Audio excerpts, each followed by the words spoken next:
Mujer, Dios es suficiente. Hechos de impacto relatados por personas que testifican del poder que Jesucristo tiene para sanar, liberar y cambiar vidas. Atrévete a creer y recibe tu milagro. Porque mujer, Dios es suficiente. Que Dios les bendiga. Bienvenidos a su programa Mujer, Dios es suficiente. En esta ocasión tenemos con nosotros al pastor Juan Carlos Escobar, superintendente de las Asambleas de Dios de España. Bienvenido. Saludos, Jenny, un gusto estar con ustedes. Queremos dejarlos entonces con la anfitriona del programa, Dorita. Nuevamente con ustedes, gracias por permitirnos entrar a sus hogares. En esta ocasión, el testimonio va a alentar nuestras vidas porque Dios todavía hace milagros. Y Juan Carlos nos va a compartir un milagro precioso que Dios hizo en la vida de su esposa y en la vida de él. De nuestra familia, en realidad, porque lo que pasó con Fiona, mi esposa, afectó no solamente a ellas en el ámbito físico, sino que trascendió en nuestro trabajo, en nuestra labor ministerial, en todo el ámbito de la familia, trascendió a la iglesia. Fue un momento muy complicado que estuvimos viviendo a partir del año 94. Nos habíamos trasladado a la ciudad de Jerez de la Frontera, al sur de España, cerquita de Sevilla, en un momento extraordinario, maravilloso, donde habíamos esperado ver a Dios obrar de una forma muy bonita. La iglesia había empezado a crecer, nos habíamos involucrado con actividades evangelísticas de toda índole, y cuando más necesitábamos estar con las fuerzas y la energía para darle con todo, en ese momento teníamos 2 niños, el que ahora tiene 23 y que tiene 18, en aquel entonces era apenas un niñito y un adolescente. Pues de pronto me llaman en la iglesia que mi esposa había entrado en una crisis muy fuerte y bueno, acabé la reunión, teníamos una reunión de avivamiento. En esos momentos el Espíritu Santo estaba trayendo avivamiento sobre la iglesia, habían venido de distintos lugares de España a ese culto, algo muy bonito. Entonces, cuando yo fui a casa a la noche, mi esposa ya no estaba porque la ambulancia se la había llevado y eso lo había presenciado mis hijos. Ella fue completamente llevada en una tabla, sin poderse mover. Empezaron a pensar que era un problema de columna, después ya empezaron a pensar que era un lupus, después pensaban que podía ser un problema inmunológico. El caso es que eso nos llevó a una dinámica de unos 3 años, 4 años muy intenso, donde no lograban dar con la enfermedad, pero la degeneración era cada vez mayor. Las fuerzas eran prácticamente inexistentes. Ella se levantaba por la mañana, apenas daba para hacer un desayuno, tenía que volver a acostarse, y con los 2 niños, con todo el trabajo que teníamos, los médicos un poco perdiditos, porque en la ciudad donde estábamos no había habido ningún solo caso con ese precedente. Así que los neurólogos estaban bastante preocupados. Y así fue que se fueron dando las situaciones de prueba tras prueba, diagnóstico tras diagnóstico, y no daban con lo que realmente ella tenía. Finalmente, dentro de ese espacio de tiempo, supieron que eran 2 síndromes, uno el Sjögren, síndrome de Sjögren, y otro de Whipple. Uno tenía que ver una bacteria en el estómago y el otro tenía que ver con una enfermedad de carácter inmunológico. Y para un matrimonio en momentos así, bueno, hay un estrés emocional y he escuchado parejas que aún en la fe como que se debilitan un poco. ¿Cuál fue la actitud de su esposa y su actitud ante esas circunstancias? Bueno, hay 2 cosas ahí que se entrelazan. Primero, la parte humana, la parte impotente frente a verte que cada vez vas peor y no puedes asumir una solución. Y por otro lado, pues está la parte espiritual, la parte de la fe. Mi esposa, yo la conocí siempre como una mujer de fe, donde nuestro encuentro fue en torno a un milagro. Ella fue sanada de un problema en el oído muy serio y precisamente con el médico que trataba al rey de España, ella tuvo una situación muy interesante y delante de su monitor los huesos de su oído, el yunque y el martillo se fueron recomponiendo milagrosamente. Entonces ahí ya empezamos con una interesante relación. Y sabíamos la fidelidad de Dios. Dios nos había provisto de todo, y cuando viene esta situación, lo que primero viene a nosotros es el deseo de no dejar ni un solo instante nuestro compromiso con el Señor. Empezamos a pensar que estábamos ahí porque Dios nos había llevado. Nos revisamos y descubrimos que nuestras motivaciones eran correctas, que nos amábamos, que no estábamos haciendo nada que pudiera haber atentado contra los principios de Dios o que hubiera traído el poder del enemigo sobre nosotros, porque en esos momentos de enfermedad empiezan a oírse todo tipo de especulaciones y profecías y palabras, gente que te quiere animar y lo que está ayudándote es a todo lo contrario, ¿no? Pero en fin, son cosas que suelen pasar en esos momentos, y nuestra determinación fue total en creer que Dios estaría con nosotros. Ella y yo hicimos un pacto de que no abandonaríamos ni un solo de los compromisos que habíamos tomado, exceptuando aquellos que evidentemente podrían ser evitables. ¿Puede decir Juan Carlos que Dios es suficiente? Dios fue suficiente. Dios fue suficiente al punto de que cuando ella de pronto empezó a sentir una mejoría, pensábamos que las cosas estaban evolucionando, pero las analíticas nos indicaban de que la minusvalía, que se le había dado un 70 y tantos por ciento, casi 75%, a pesar de su mejora, seguía estando dando positivo en los análisis, tanto su sistema inmunológico como la sangre, como todo, y aún su sistema motriz. Debería ya estar en silla de ruedas o apenas caminar, y sin embargo había empezado a hacer vida normal, lo cual sí que nos hacía ver que Dios era suficiente para sostenernos. Además hay un detalle muy importante, sobre todo como ministros, y yo como parte de mi ministerio que ha sido muy dirigido hacia el ámbito de la evangelización.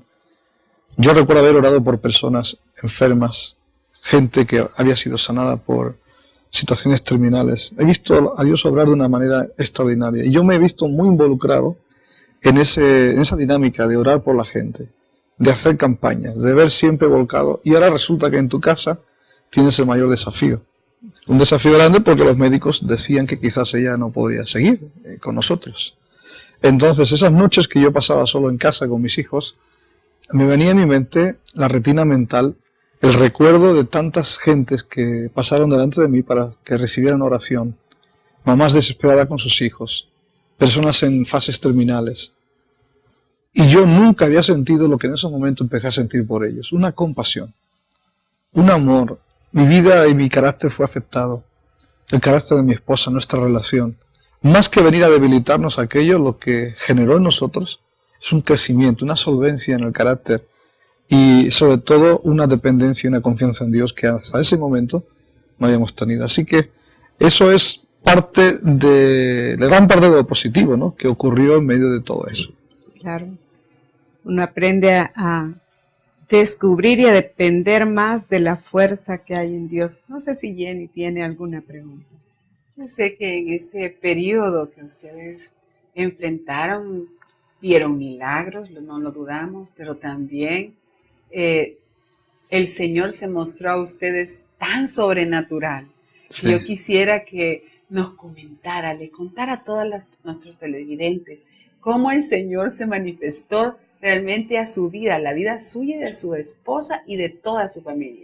Bueno, eso tiene que ver con el milagro que experimentamos, la fortaleza que mi esposa recibió en el momento de su embarazo, un embarazo no calculado, muy sorpresivo, en una etapa donde ella salió del hospital, dentro de su debilidad, pues en un momento muy complejo, ella un día en la cocina me habló y me dijo: papi, tengo que decirte algo, y estaba llorando. Yo pensé que me iba a contar una historia triste, algo había pasado, una noticia, y lo que me estaba diciendo es que estaba embarazada, que creía que estaba embarazada porque aún no se había hecho la prueba definitiva. Y yo le dije: bueno, ¿y qué es lo que te preocupa? Y lo que le preocupaba es que como mamá no estaba dando sus fuerzas para atender a los dos hijos que en esos momentos teníamos. Y eso la entristecía porque se veía tan impotente. Todos los días tenía que venir alguien de la iglesia pues a limpiar la casa, a veces a hacer la comida. Había una persona que permanentemente venía a hacer las comidas todos los días para yo poder atender al ministerio. Entonces esa preocupación, esa carga es la que la tenía acongojada, no negando el embarazo, sino en una combinación de emociones, ¿no? Por un lado alegría porque ella es toda una madre, pero por otro lado la tristeza de ver que no podía dar a los hijos lo que ella quisiera dar. Entonces, en definitiva, yo la animé como pude y dije, bueno, vamos a ir a los médicos. Y cuando fuimos primero al neurólogo, el neurólogo se enfadó mucho conmigo, porque me hizo sentirme como un pecador terrible, un asesino casi, o como un delincuente, porque mi mujer estaba embarazada, por el estado en que ella estaba. Había pasado un proceso de corticoides, de cortisona, de esteroides, terrible. Por tanto, lo menos que podía pasar en ese momento que ella se quedara embarazada, porque todos esos tratamientos y contrastes podrían, bueno, de hecho ellos creían que había dañado al feto. Fuimos lógicamente la derivó a la ginecóloga y evidentemente después a todo un proceso de médicos, y le dieron tratamiento, o sea, le dieron un proceso de alto riesgo. Y ahí la ginecóloga, pues lógicamente se enfadó también y me dijo que no eran momentos para quedarse embarazado y que ese niño, esa criatura, saldría defectuosa, monstruosa, y que lo más probable es que no estuviera vivo, o si estuviera viva saldría de mal. Y nos insinuaron que nos pensáramos el aborto. Evidentemente no hicimos caso a eso y mantuvimos nuestra determinación y adelante con el embarazo.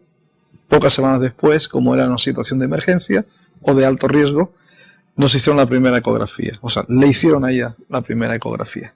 Y así fue que fuimos al hospital, y cuando llegamos al hospital, para hacer el tema bien resumido, pues este señor, el que iba a hacernos la ecografía, él iba a hacer la ecografía, me hizo quedarme fuera de la oficina, me quedé en el pasillo esperando, ella entró sola, tardó. Y ella me dio al hospital dándole vueltas a la cabeza, haciendo cálculos, cómo íbamos a hacer con una cosa, con la otra, hasta que finalmente se abre la puerta y mi esposa la encuentro al otro lado de la puerta sonriendo, muy contenta. Y yo digo, ¿qué pasó? Dice, pues cariño, papá, no vamos a tener un hijo, vamos a tener 2. Y en ese instante, claro, vino una alegría, un desbordamiento. En vez de asustarnos y preocuparnos, llorábamos, pero era de la risa. Fue un espectáculo inmenso. Y ahí Dios soltó sobre mí una carga, un sentir que lo declaré en esos momentos. Y le dije, a partir de ahora Dios nos va a bendecir el doble de lo que hasta ahora habíamos recibido. Y que esos niños iban a ser una doble bendición. Los hijos han crecido, ahora ellos tienen 12 años, son magníficos. Y no solamente eso, sino que después Dios nos regaló la que hoy es nuestra hija de 6 años.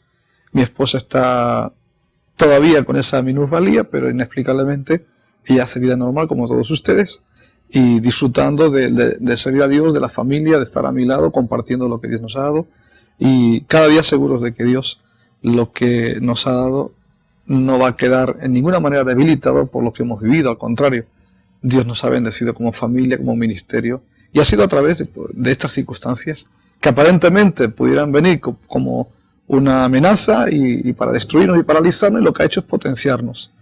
Nos ha animado mucho a seguir adelante. Dios es bueno. Muchas gracias por su testimonio, hermano.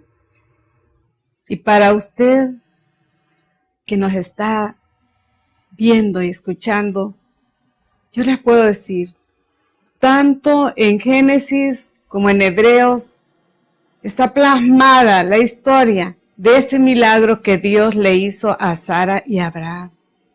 Así como Dios le hizo el milagro a Juan Carlos y a su esposa. Dios tiene un milagro para ti. Solamente cree y acude a Jesucristo. Cree en Cristo. Él es el hacedor de milagros. Y el primer milagro es salvarte de la condenación eterna. Y luego, si tú pones la fe en Él, hará muchos milagros y contarás las maravillas que Él va a hacer en ti. Confía en Él. Jenny. Bueno, los dejamos con el versículo de este programa. Así como Juan Carlos y su esposa han experimentado que Dios fue suficiente para ellos, puede ser para ustedes. Colosenses 2:10. Y vosotros estáis completos en Él, que es la cabeza de todo principado y potestad. Que Dios les bendiga y hasta el próximo programa. Mujer, Dios es suficiente.